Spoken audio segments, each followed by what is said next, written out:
I think that community should be a reflection of the people who live in it.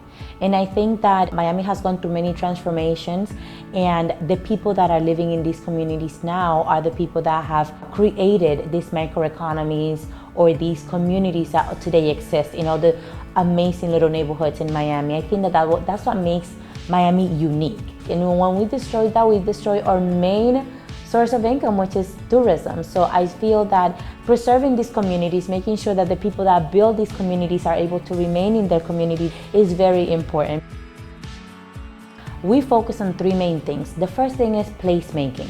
So preserving ethnic minority communities that have been built by people in those communities that are usually people of color. We want to maintain and sustain these communities so they can be preserved. The second thing that we want to do is create wealth building opportunities for marginalized communities. So usually the same people that live in these communities are the same people that have been marginalized, and we want to create wealth building opportunities for them, where we are coaching businesses and helping businesses scale. So they don't stay as I have a job, but they actually are true entrepreneurs that are able to scale their business. And the third thing is equitable development, making sure that we can advocate for policies that are really going to help the people in those communities remain in those communities, and that the ecosystem works for them as well. Allapattah is very quiet. It was a disinvestment part of Miami. It's a place that everybody thought was the bad neighborhood. But in reality, it's basically where a lot of the Dominican community settled, a lot of the immigrant community settled.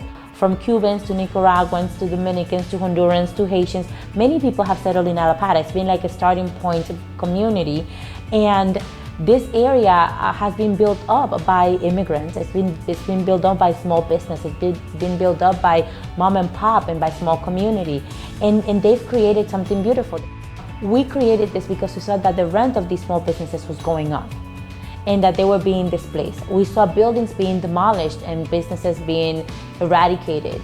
And I'm like, wow, this is happening in Allapattah, this is happening in Little Havana, this is happening in Little Haiti, this is happening all over Miami, and that development keeps crunching over and not really taking into consideration what has been there, the culture, the history, and it's not being preserved. So I'm like, okay, these people have a voice. Why are they afraid to speak up? Why are they afraid to do something? And so we want to educate our community so they understand, what a community benefit agreement is. How do they write to their local officials, and they can be part of this civic process that allows them to have a voice. The main misconception is that we are against progress because we want to keep things as they were. And we don't necessarily need to keep things as they were. We want to hold on to history, we want to hold on to culture, we want to hold on to those values that are so important for our community and for our society.